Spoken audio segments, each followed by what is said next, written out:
He was a billionaire who built empires, but couldn't help his sons. Until the nanny he almost fired did something no doctor ever could.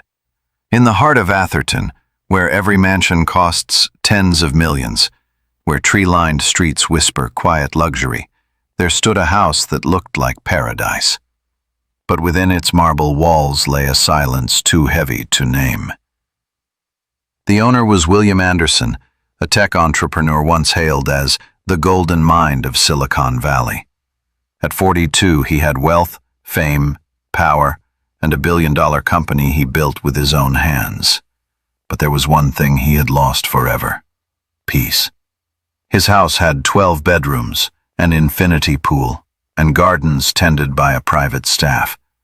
Everything was perfect, except for one thing: no sound of children's laughter. Behind two small doors, his twin sons lived at the end of a long hallway. Ethan and Noah, nearly 2 years old. Beautiful, healthy boys. Yet they did not speak, laugh, or walk. It was as if they lived in a world of their own, one untouched by sound or sunlight. Their mother, Sarah Anderson, had died during an emergency C-section. 2 tiny lives were saved, but the woman Will loved more than life itself never came back. The day he got the news, Will was in Tokyo, in the middle of a significant business meeting. By the time his plane landed in San Francisco, Sarah was gone. From that day on, Will didn't just lose his wife. He lost himself. He locked Sarah's room and left everything exactly as it was. The rocking chair where she used to read, the half-empty bottle of perfume, the wedding photo turned face down on the dresser. He hired nurses, nannies, and therapists. He bought the best of everything: Italian cribs, imported toys, designer clothes. He thought he was taking care of his sons, but in truth he was hiding from them. Every time he looked at Ethan or Noah, he saw Sarah, her eyes, smile, the light that once gave his life meaning. And deep inside, a question whispered, one he never dared to say aloud. Why did she have to go? So they could live. As time passed, the house grew quieter. 7 nannies came and went, one after another. Some said the job was too difficult. Others confessed they couldn't stand the cold, hollow atmosphere. One of them once whispered, "These boys don't laugh, don't talk. It's they're waiting for someone who'll never come back." Will didn't blame them. He understood, because he too was waiting for something impossible. Every night he stayed in his study until late, the glow of the computer screen reflecting on a tired face. A man who could command thousands of employees and make daily billion-dollar decisions. Yet he couldn't bring himself to hold his own children. Then one morning a doctor spoke gently to him. Their bodies are perfectly healthy, but their spirits are not. Perhaps they live inside a void they don't yet know how to name. Will fell silent. Then he asked quietly, "What should I do?" The doctor looked at him and said softly, "You need someone who can give them what money can't buy. Presence, warmth, and unconditional love." Will only nodded. Those 3 simple things were the very things he'd lost the day Sarah died. And then, when every door seemed closed, fate brought someone new. A woman who would change everything, not through wealth, not through miracles, but through the one force still strong enough to save them all: true love. 3 weeks later, a woman named Maya Johnson walked through the iron gates of the Anderson estate in Atherton. No one knew that this single step, quiet, ordinary, would change the fate of 3 lives inside that house forever. Maya was 30 years old, born and raised in a modest working-class neighborhood in Atlanta. Her mother had passed away early.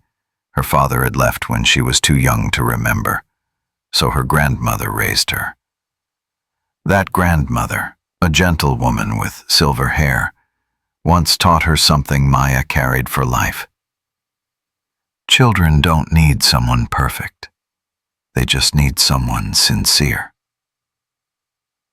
Without a prestigious university degree, Maya attended community college, working part-time while taking courses in child psychology. She had worked in daycare centers, then as a nanny for several well-off families. Maya didn't have a glamorous appearance or speak in academic terms, but she had one thing that made every child feel safe: a gentle patience that never judged and was never tired. When the agency sent her resume to the Anderson family, they warned her, "The father is very demanding. 7 nannies have already quit. The twins don't communicate, don't laugh, don't speak. Are you sure you want this job?" Maya simply asked, "Does he love his children?" The agent hesitated. "I think he does, in the way of a man who doesn't know how to show it." Maya smiled softly. "Then I'll try, because sometimes it's not the children who need to be taught how to love.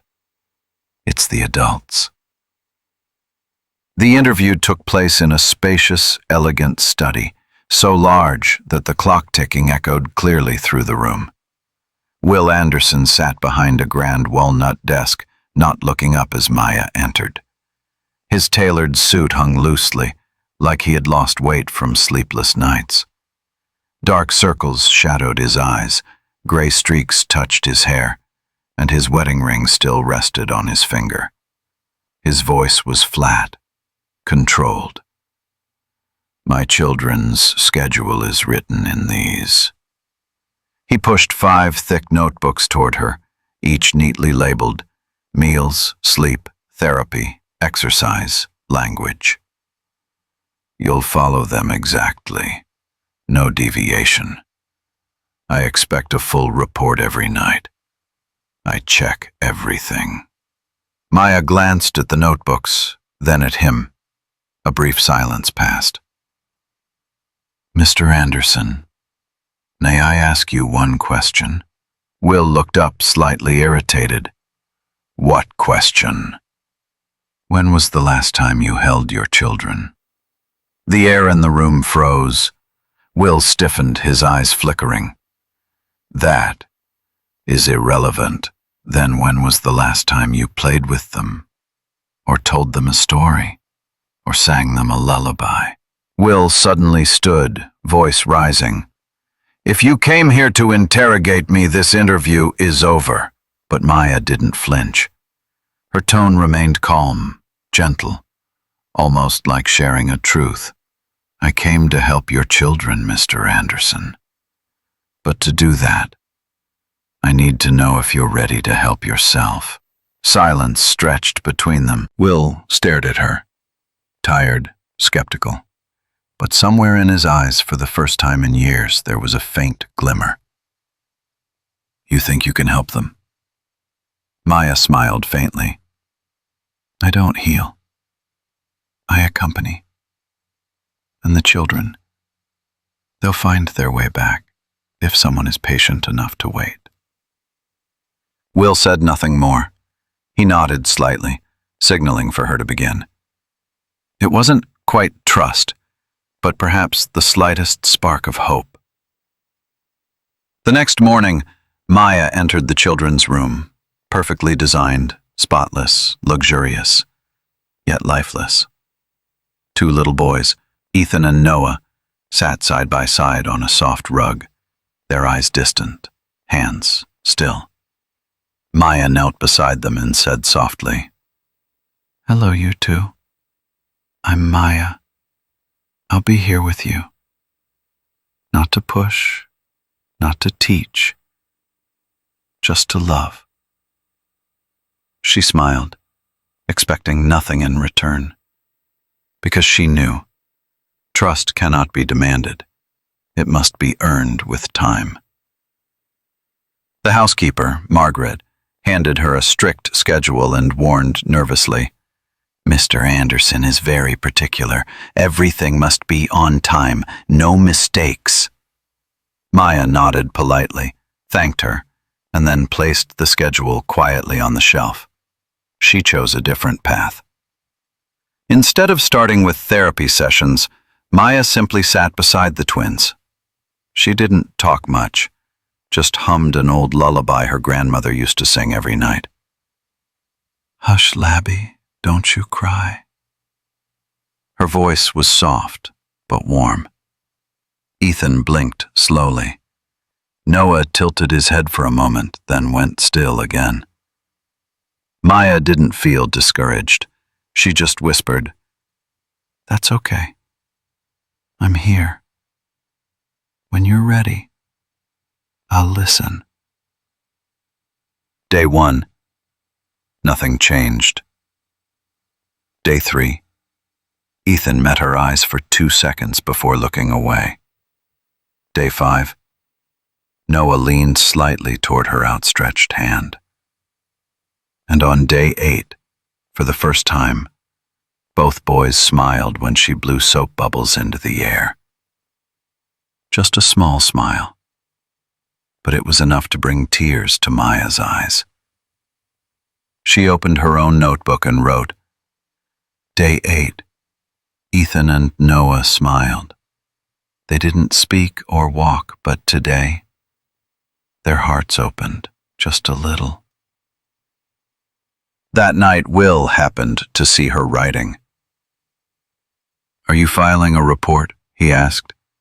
Maya handed him the notebook, not the structured charts he demanded, but pages filled with handwritten emotion. Day 3. Ethan looked at me.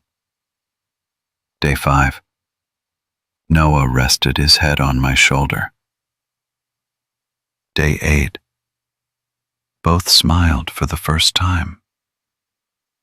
Will was silent for a long moment, then murmured, "I asked for a detailed report, but I think this is the most beautiful report I've ever read." Maya smiled gently. Sometimes what matters isn't what they achieve, but that they feel safe enough to try. Will lowered his head, voice rough. "Do you think they can recover?" Maya replied softly, "They don't need to recover, Mr. Anderson. They just need to love. And they need you." From that day on, the atmosphere inside the mansion began to change. Soft music floated through the hallways.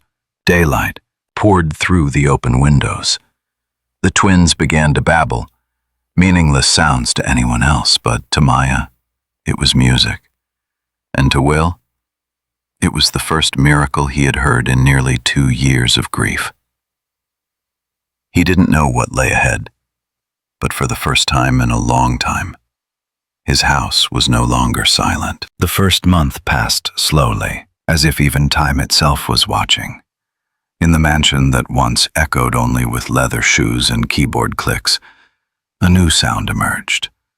Faint, yet strangely beautiful. Maya's laughter. Her voice tells stories, humming softly, and calls the boys by their names daily. And sometimes, a tiny babble would answer back. In the mornings, instead of the clatter of a laptop, Will now heard Maya's gentle voice drifting from upstairs. "Ethan, can you hear the birds? Noah, do you want to touch the sunlight?" Those simple, almost meaningless words carried a quiet magic. They breathed life back into a house that had forgotten how to live. Maya remained as patient as ever. She didn't force the boys to talk or walk. Instead, she taught them to see, touch, and feel the world again. Whenever sunlight streamed through the window, she would guide their tiny hands into the beam and whisper, "This is light. It's warm, just like love." Can you feel it? Ethan didn't answer. He only blinked. Noah moved his lips slightly as if trying to form a word that hadn't yet been born. Day by day, Maya recorded every small detail in her notebook, a book she called The Journal of Life. Day 3. Ethan looked at me for 2 seconds. Day 5. Noah leaned on my shoulder, didn't pull away. Day 8. Both smiled when I blew bubbles. Day 10. Ethan reached for a toy for the first time. Day 12. Noah said, while I sang a lullaby.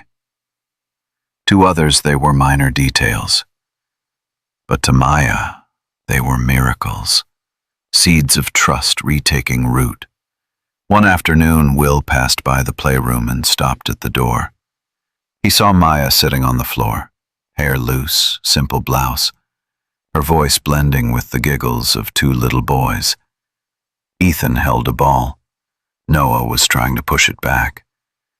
The scene was simple, yet to Will, it felt like witnessing spring return after a winter that never seemed to end.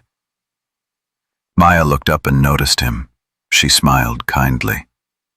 See? They're starting to look into each other's eyes. That's the first step to communication. Will nodded slightly. He couldn't speak, his throat tightened. For the first time in 2 years, something inside his chest began to melt, an old fear giving way to hope. That night, Will knocked on Maya's door. He wanted to ask the questions he'd kept buried for too long. I've noticed they're different. Happier? Yes, Maya replied. They're learning to feel again. But more importantly, they're learning to trust. Trust? Trust who? Trust the world around them and the adults in it. To trust that if they fall, someone will be there to catch them. Will was silent for a long while. Then he said quietly, I've been afraid to touch them, afraid to see Sarah in their eyes. But maybe that's exactly why they never looked at me. Maya smiled, soft like a breath of wind. Children don't need a perfect father, Will. They just need one who truly wants to stay. After that conversation, Will began to change. He woke earlier and stopped checking emails first thing in the morning. Instead of walking straight to his car, he paused outside his children's room. One morning, when he stepped inside, Ethan looked up and smiled. A small smile, brief. But Will knew it was the first time his son had smiled at him. He stepped into the hallway, leaned against the wall, and tears fell before he could hide them.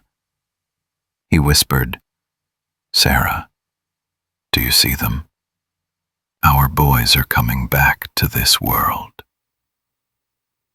Maya kept writing in her journal every night, not to report, but to record the quiet resurrection of 2 children and a father learning to love again. On one page, she wrote, Day 28. Noah fell, didn't cry. He looked at me, then stood up on his own. That little boy is growing stronger. Maybe. Love knows how to teach us to stand. One evening near the end of the month, Will called Maya into his study.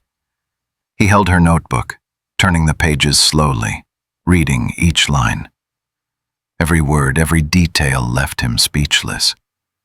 You've written all this and never showed me. Because I knew you needed to see with your heart, not numbers. Will's voice was hoarse.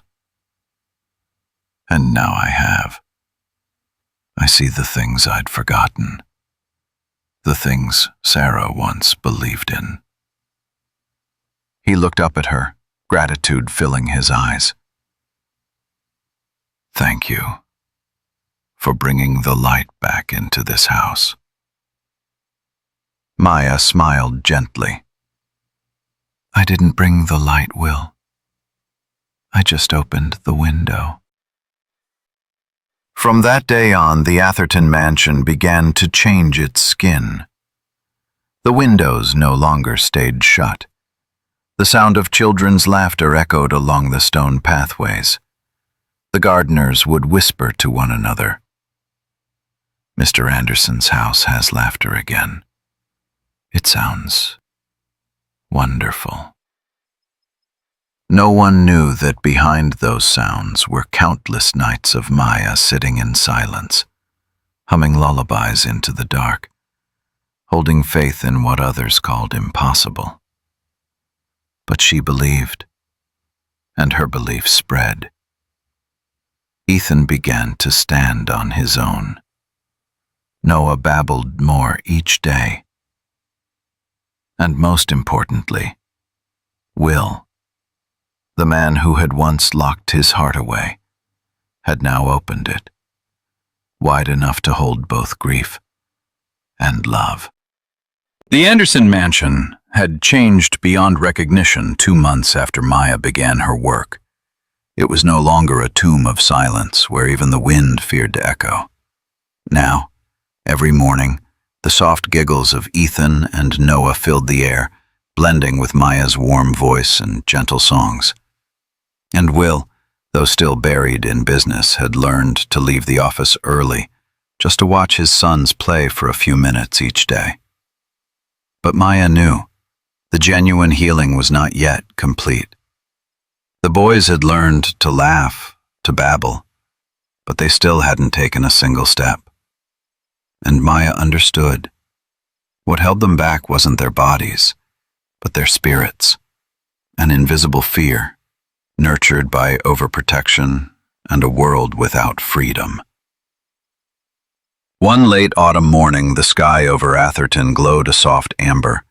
As Maya fed the twins breakfast, she noticed their eyes drawn to the window, captivated by the sight of falling leaves outside. Noah reached toward the glass, pressing his hand against the foggy pane. Ethan smiled faintly, a clear, bright sound that Maya recognized instantly. It was the sound of longing to step into the world. She turned to the housekeeper, Margaret. It's such a beautiful day. I'd like to take them out for a bit, just a short walk in the nearby park. Margaret froze. You can't, Miss Johnson. The master forbids it. The boys have never left the property.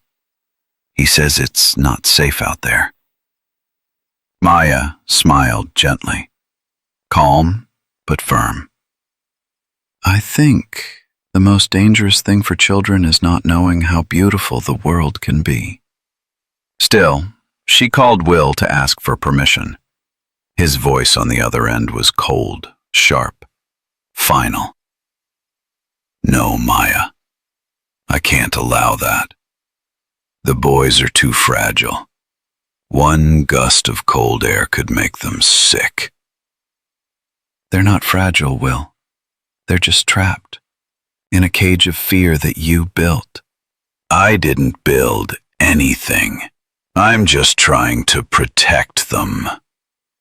I know, but protection isn't the same as imprisonment. A long silence followed, heavy, suffocating. Then only his sigh. The answer is no, Maya. Don't do anything without my consent. The call ended. Maya stood there, watching the twins by the window, their eyes glowing as they followed the golden leaves swirling in the wind. She understood that if she obeyed, they would never know what it felt like to touch the world. And so, after a long pause, she whispered, sometimes, to do the right thing, we have to dare to do what's forbidden. She warmly dressed the boys, packed a blanket, some milk and snacks, and quietly pushed the double stroller out through the gate. The steel gates of the mansion closed behind them. A slight sound, yet to Maya, it echoed like the unlocking of freedom. The stroller rolled slowly down the stone path toward the park. Sunlight filtered through the trees, leaves drifted gently, birds sang on branches above. The breeze brushed against the boys' hair and both looked up as if seeing the world for the first time. Ethan laughed. Noah inhaled deeply, then stammered a broken sound. But bird? Maya froze. Her throat tightened. A single syllable. But to her, it was a miracle. She found an open patch of grass, spread the blanket, and sat them down. This is grass, my loves. It's soft and cool. Touch it. Noah looked at her, then slowly placed his hand down. The incredible texture made him giggle. Ethan grabbed a handful of leaves, lifted them to his nose and looked around, eyes wide with wonder. Yes, the world is beautiful, isn't it? Maya whispered, tears filling her eyes. For the first time, the twins weren't staring into emptiness. They were looking at life. A little girl about 2 years old ran up to them, a dandelion in her hand. She held it out shyly toward Noah. Noah looked at the flower, then at Maya. She nodded softly, encouraging him. You can take it, Noah. Go on. Try. Noah reached out, but the distance was too far. He looked at the flower, then at his own legs. 1 second. 2. And then the miracle began. He pushed his hands against the ground, knees trembling, body straining upward. Ethan stopped and stared. Maya held her breath. Noah steadied himself, knees first, then feet. A moment later he stood. Maya could hardly believe her eyes. You did it, Noah. You're standing. He wobbled but stayed upright. The little girl laughed and stepped closer with the flower. Noah took a shaky step, another, and fell into Maya's arms. She caught him, tears streaming freely. You're so brave, Noah. So brave. Ethan watched, then turned to Maya. Something sparked in his eyes, an instinctive resolve. He pressed his hands to the ground, pushed up, trembling. Sweat beaded on his forehead. His lips quivered, but slowly, steadily. Ethan stood too. And for the first time the twins looked at the world from their own feet. Maya was still crying when a harsh, trembling voice shouted behind her. What the hell is going on here? She turned. Will Anderson stood there. He had rushed straight from the office, his face a storm of anger, fear, and disbelief. You disobeyed me. You took them out without permission. Do you have any idea how dangerous this could have been? Before Maya could speak, Noah, still holding her leg, looked up, standing tall, and turned toward his father. Will froze. He stared at his son, then at Maya, his voice breaking. He's standing? Both of them are, Maya said, trembling. They just took their first steps. Will stepped closer, eyes locked on their small, unsteady legs. Ethan was laughing, Noah reaching for the dandelion in the girl's hand. The scene was so vivid and alive that he forgot to breathe. I thought they'd never walk. They just needed a reason to try, Will, Maya whispered. Inside that house, everything was brought to them. Out here, they found something they wanted to reach for. And when there's a reason, every child learns to stand. Will sank to the grass, covering his face with his hands. I thought protecting them meant keeping the world away. But it was the one keeping the world from them. Maya placed a hand on his shoulder, warm, steady, full of truth. They don't need a father who controls everything, Will. They need a father who dares to step outside, with them, even once. Will looked up, eyes soft, wet with tears. He looked at his sons, then at Maya, and in that moment, in a small autumn park, a man finally learned a lesson he had never understood before. Safety isn't the absence of risk. It's known someone will be there when you dare to try. That afternoon, the sky turned golden. 2 children took their first steps. A father, for the first time, bent down to hold them, not out of fear of losing them, but to feel that they were truly alive. And Maya, the woman who dared to break the rules, stood silently, tears mixing with her smile, because she knew. This wasn't some random miracle. It was the miracle of love, belief, and freedom. That afternoon, Will Anderson sat in the small park for a long time. Sunlight fell across his hair, and the breeze passed gently over the grass where his 2 sons were laughing. For the first time in his life, he heard their laughter clearly. Not through a surveillance monitor. Not from a nurse's report. But right there, before his eyes. Real. Immediate. Alive. So real it took his breath away. When they returned home, Will didn't scold Maya. He didn't rage as he had planned. He simply remained silent. At dinner, he watched the twins eat, clumsy, messy, full of life. Noah kept dropping his spoon. Ethan giggled every time milk dripped down his chin. And for the first time, Will laughed with them. A small laugh, fleeting, but truer than any sound that had ever echoed in that mansion. That night, Will entered his son's room, a room that once terrified him. He stood there for a long time, then sat beside their beds. The boys were asleep, breathing softly, hair tousled, faces peaceful. He reached out and gently touched Noah's tiny hand. A strange feeling coursed through him. Warmth, trembling, and life. He whispered, as if speaking to his own heart, "I'm sorry for not being here. But from today on, I'll learn to stop running." Outside the door, Maya stood still, smiling faintly.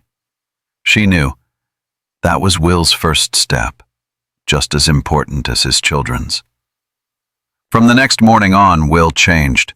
He began each day not with emails, but with the laughter of his sons. He put his phone aside and sat on the floor with them. He didn't know how to play, awkward, clumsy, sometimes knocking over toys, making Maya laugh out loud. But in Ethan and Noah's eyes, he saw something he'd never seen. Trust. One morning, Ethan pushed a toy car toward him and said softly, "Da, da." Will froze.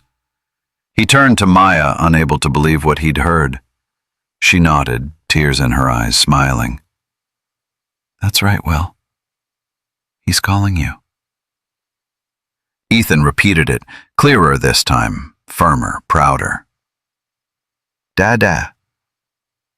Will broke down, pulling his son into his arms. "Yes, I'm here. I'm Dada." Noah, not wanting to be left out, stumbled toward him and wrapped his arms around Will's leg, whispering weakly, "Dada." In that moment, Will felt his heart explode. Not from pain, but from fullness. He realized that for 2 years he had lived like a machine just to avoid feeling pain. But now he understood. When we dare to feel, that we truly live. That night, After the twins had fallen asleep, Will sat alone at his desk. In front of him lay unsigned contracts, unchecked numbers, and a notebook. Not a business ledger, but Maya's journal. He opened it, reading each handwritten line slowly. Day 12. Jay laughed for the first time. Day 20. Noah touched the sunlight. Day 40. Both boys learned to trust the hands that held them. Each line was a piece of a resurrection, and between those lines Will saw himself too, a father learning to walk again on the road called love. He closed the notebook and whispered, "Thank you, Maya, not just for my sons, but for saving me from myself." In the weeks that followed, Will changed completely. He spent his mornings with his boys, worked less, and ate dinner with his family. He learned to carry them, change diapers, and tell bedtime stories. He was no longer just a provider. He had become a father. One evening, while reading Goodnight Moon, Will paused. The twins looked up at him, waiting, and he said quietly, "You know, your mother, Sarah, loved this book. She used to say that every time we read it to you, it was our way of saying, 'Mom and Dad are here, and you are safe.'" Maya looked over, her eyes soft. Will continued, "She's not here anymore, but I'll keep that promise for her. I'll read to you every night. Always." The boys smiled, too young to understand the words, but they could feel the love in their father's voice. From that day on, the house that once knew only silence was filled with children's songs, laughter, and the lullaby Maya had taught Will. "You are my sunshine, my only sunshine." Each time he sang, his voice still trembled, still uneven. But to the two little boys, it was the most beautiful sound in the world. One afternoon, Will confided in Maya. "I used to think I had to be strong, perfect, to be worthy of Sarah. But now I see. Being a father isn't about never being weak. It's about staying, even when you're afraid." Maya nodded gently. "You know, Will, sometimes the best way to love isn't to hold on tight, but to loosen your grip so they can grow on their own." Will smiled, eyes glistening.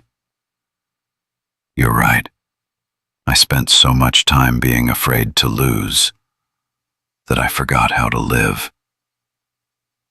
They both turned toward the window, where the twins played in the garden, leaves falling softly. The last light of day brushes their hair with gold.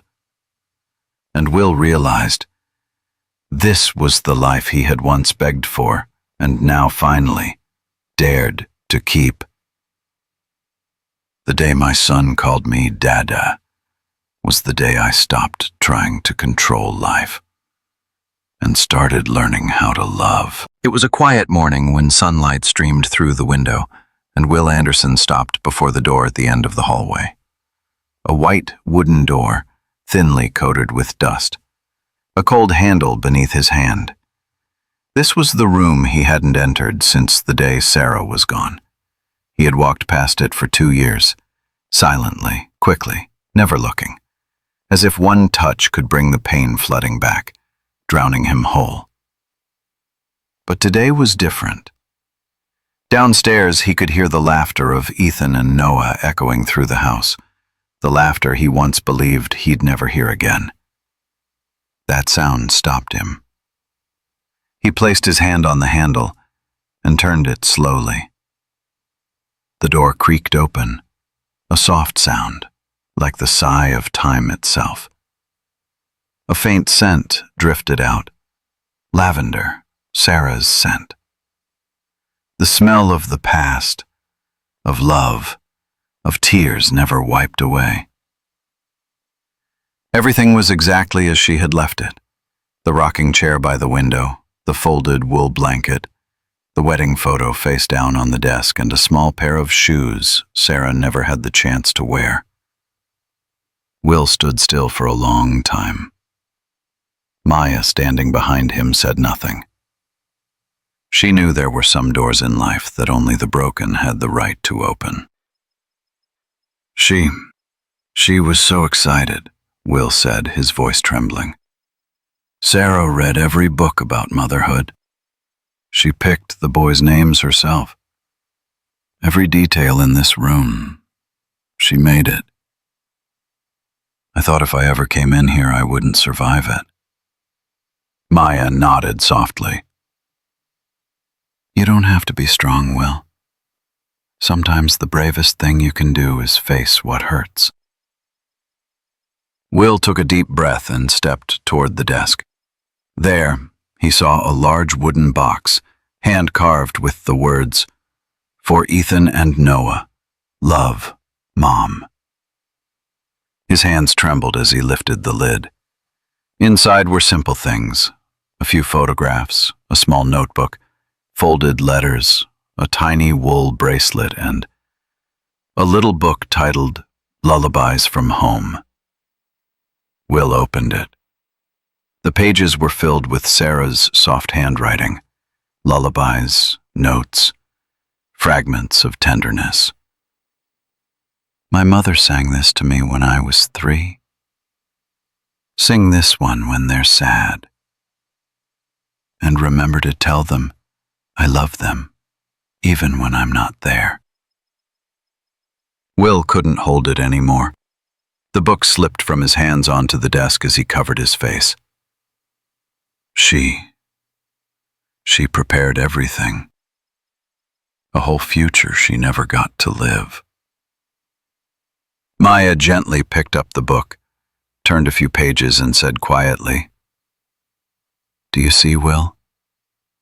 Sarah left behind a way for her children to still feel her love, through music, through memory. Maybe it's time for Etha's Noah to know about her." Will nodded. In his eyes were tears, pain, and something brighter. Acceptance. Maya and Will laid a blanket on the living room floor that afternoon. Ethan and Noah sat between them, staring curiously at the box. Will opened the lid and said softly, "My boys, this is a gift from your mother, Sarah. She left it for you before she went away. She wanted you to know she loved you with all her heart." Maya opened Lullabies from Home, turned to the first page, and began to sing. "Hush now, little one, the stars will keep you near." Her voice was tender and clear, mingling with the golden light spilling across the floor. Ethan tilted his head. Noah clasped his brother's hand. And then both made sounds, not words, but melody. Soft, broken notes matching the rhythm of the song, as if they had heard it before, somewhere deep inside their souls. Will's eyes widened. "Maya, are they singing along?" "Not with words," she said softly, "but with feeling. Maybe they remember." "Remember what?" "The sound inside their mother's womb. Some scientists say babies can remember their mother's songs before birth." Will looked at his sons and broke down in tears. Not tears of guilt, but tears of gratitude. He bent down and held them tightly. His voice trembled. "Hi, my loves. I'm Dada, and this is Mama Sarah. Even if she isn't here, she's still singing with us. Can you hear?" Ethan looked up, brown eyes shining. Noah reached up, touched his father's face, and softly said a single unformed word. Mama. Will clutched them tighter, sobbing like a child. Yes, my son. Mama. And she's still here, in every song and breath you take. Maya sat quietly, tears sliding down her cheeks, but her lips curved in a smile. She knew this was healing. Not just for the boys, but also for the man who had lived too long in the shadow of loss. That night, the Atherton mansion glowed later than usual. Not because of work, but because Will sat with his children, reading lines from Sarah's journal, telling them stories about the mother they had never met. Your mom was brave. She loved you so much that she gave her life for you. And today, because of Maya, I finally dare to tell you her story. Maya stepped out onto the porch. The night sky shimmered softly beneath the moonlight. From inside, she heard Will's voice singing, You are my sunshine, my only sunshine. And for the first time since she'd taken the job, Maya looked up at the sky and smiled. Because she knew, somewhere, somehow, Sarah was smiling too. Winter passed quietly. The Anderson mansion no longer resembled the place it once was. What used to be the house of silence now echoed with laughter, children's songs, and the cheerful calls of, Dada, come play, each morning. The long nights of Will's endless work had faded into the past. He now spent his mornings having breakfast with his sons, and his afternoons walking with Maya and the two boys through the garden. The house felt reborn. But in that new peace, a question began to form. What would happen if one day Maya left? One afternoon, Will received a call from his sister, Claire Anderson, who lived in Los Angeles. She had always cared for him, though she hadn't visited since Sarah's funeral. Her voice on the phone was full of surprise. Will, you sound different. What's going on?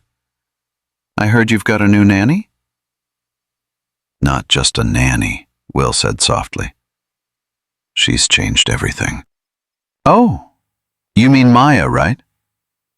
Yes. Then I think I need to see this for myself. Because the way you talk, it sounds like you're describing a miracle. A week later, Claire arrived in Atherton, and the moment she stepped inside, she could hardly believe it was the same house she'd entered 2 years before. The air was no longer thick with sorrow. Instead, she heard laughter, bright and free, smelled freshly baked cookies, and saw Will kneeling on the floor. His hair was filled with Lego bricks as his sons gleefully decorated him. Claire froze, then burst into laughter. Well, I'll be damned. I never thought my uptight little brother would be down on the floor building Lego castles. Will looked up and smiled. You know, I never realized happiness could be this simple. Just being here. With them. Maya stepped out of the kitchen holding a tray of cookies, her smile warm and kind. She greeted Claire with genuine grace, no pretense, no awkwardness. And from that very first moment, Claire sensed it. This woman wasn't just an employee. There was something more profound, gentle, honest, and quietly powerful. That evening, after the children were asleep, Claire and Will sat in the study. The firelight flickered across the walls, casting soft golden shadows. Claire spoke first, her tone thoughtful. Will, I must be honest. I've never seen you like this. Peaceful, tender, happy. And I think a lot of that is because of Maya. Will nodded slowly. You're right. She brought us back together. The boys and me. She didn't just save them. She saved me. Claire was silent momentarily, then looked him straight in the eyes. That's precisely why I'm worried. Do you ever think you might be depending on her too much? Will frowned. What do you mean? The kids call her Mama. She practically lives as their second mother. So tell me, Will, what is she to you? An employee or family? The room fell silent. Will stared into the fire, his voice low, steady. You know, Claire, for years I thought I understood everything. Business, people, control. But then Maya came and she taught me the one thing I'd forgotten. Family isn't about who shares your name. It's about who stays, even when they don't have to. Claire smiled softly, though her eyes held concern. I understand, but Will, what if one day Maya wants to move on? If she meets someone, starts a family of her own, takes another job, what happens to the boys then? The question pierced him like a blade. He had never thought about it before, and for the first time in months, Will felt fear. Not the fear of losing Sarah, but the fear of losing the person who had brought light back into his home. That night, he couldn't sleep. He sat by the window, watching the soft rise and fall of his children's breathing in the next room. And under the pale moonlight, he realized something. If Maya left, he wouldn't just lose a caretaker. He would lose a piece of his family's soul. The next morning, Will went to find her. She was building a blanket fort with Ethan and Noah in the garden. He watched for a moment, then said quietly, Maya, could I speak with you for a minute? They sat across from each other in the living room. His tone was calm, sincere. I spoke with my sister Claire last night. She asked me a question, who you are to this family, and I realized I've never had an answer. Maya listened quietly, her calm eyes hiding a flicker of uncertainty. Will went on, You're not just a caretaker.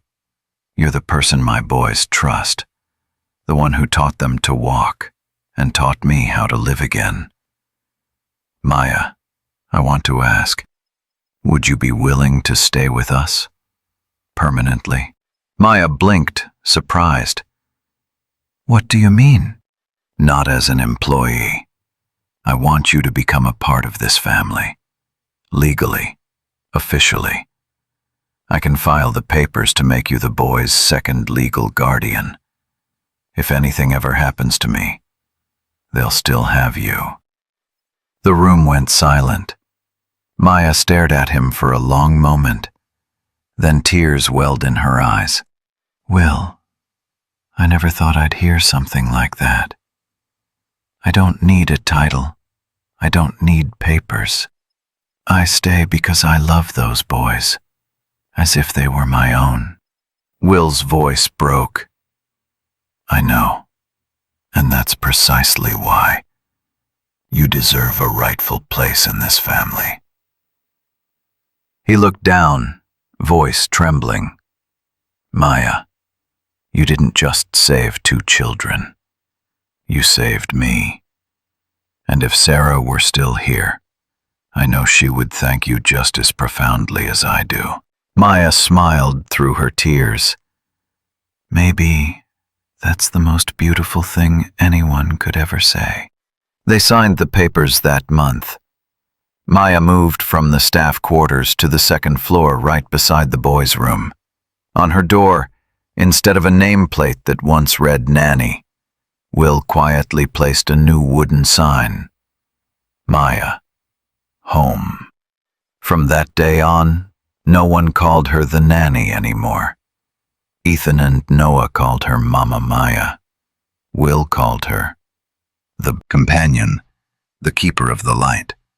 And Maya, with all the humility and warmth in her voice, called them simply, my family. Chapter 30. 2 years after the first miracle in that autumn park, the Anderson mansion in Atherton no longer looked like the house it once was, no longer a place heavy with grief. The walls that used to stand silent now rang with laughter. Windows that had long been shut were thrown open, welcoming sunlight every morning. And in the garden, where the grass stretched out like a soft green carpet, Ethan and Noah, the 2 boys who once could not walk, now ran freely, chasing each other through balloons' ribbons. Today was their 4th birthday. It was a small celebration, simple yet full of warmth. No hundreds of guests, no reporters, no flashing cameras. Just family and a few close friends. Maya had baked the cake herself. Will had built an archway by hand, hanging a hand-painted sign that read, Happy Birthday to our little miracles. On the table, amid the wrapped gifts and stuffed animals, sat an old wooden box, the mother's box, the one that had brought them together 2 years before. Will placed it at the center of the table and laid a dried lavender flower on top. Its faint fragrance drifted softly through the air. When everyone gathered, Will stepped forward holding a glass of juice, his voice low and warm. 2 years ago, I thought I had lost everything. I had wealth, success, reputation. But I had nothing left except a cold house and 2 children who didn't know how to smile. And then, Maya came into our lives. He paused, smiling toward her. The woman, with her hair tied back and hands dusted with flour, was looking at him with a quiet emotion. She didn't just teach my sons how to walk. She taught me how to stop running. She showed me that sometimes healing isn't about forgetting the past. It's about learning to love it in a new form. The garden fell silent. A few staff members wiped their eyes. Claire, the sister who once doubted, now smiled softly, her gaze warm and proud. Ethan tugged on Maya's sleeve. Mama, I want to blow the candles. Noah added, Dada, come on, let's sing. Will laughed and lifted them both onto their chairs. 4 candles flickered. The whole family sang together. Happy birthday to you. When the boys blew out the candles, Maya whispered, Make a wish, my loves. Ethan closed his eyes and said softly, I wish Mama Sarah could be here. Noah echoed, So she can see that I can run now. The entire garden went still. Will bowed his head, eyes glistening. He placed a hand over his heart and said quietly, She is here, my loves. In your laughter. In every breath we take. Maya laid a gentle hand on his shoulder, her voice tender. Love never disappears, Will. It just changes form. From one person to another, so it can keep the world warm. That afternoon, the golden light of sunset poured over the garden. Will and Maya sat on the porch steps, watching the children play. No longer master and employee, just 2 souls who had walked through loss and chosen to stay. Will spoke softly, his voice deep with gratitude. When Sarah died, I thought my life had ended too. But maybe sometimes God doesn't take away. He simply sends someone else to help us begin again. Maya turned to him, and the sunset reflected in her eyes as soft as her smile. And sometimes, family isn't the one you're born into, but the hearts that choose to heal together. Across the garden, Ethan and Noah shouted, "Mama! Dada! Look at us!" They held hands, walking toward them, steady, fearless, full of trust. Will opened his arms, Maya knelt, and the four of them embraced in the middle of the glowing sunset. A family, not perfect, not traditional, but whole in their own way. Through love, courage, and kindness. Sometimes, the most beautiful things in life aren't what we're born with, but the people we meet and choose never to let go. On the wall inside the house hung a new framed photo. Will, Maya, Ethan, and Noah, smiling, genuine, together. Beneath it, engraved in wood, were the words, "Family is not just who you're born with. It's who you choose to love." And that is the story of a father who learned to love again, a woman who believed in kindness more than miracles, and two children who reminded us all that every heart can be reborn if love touches it.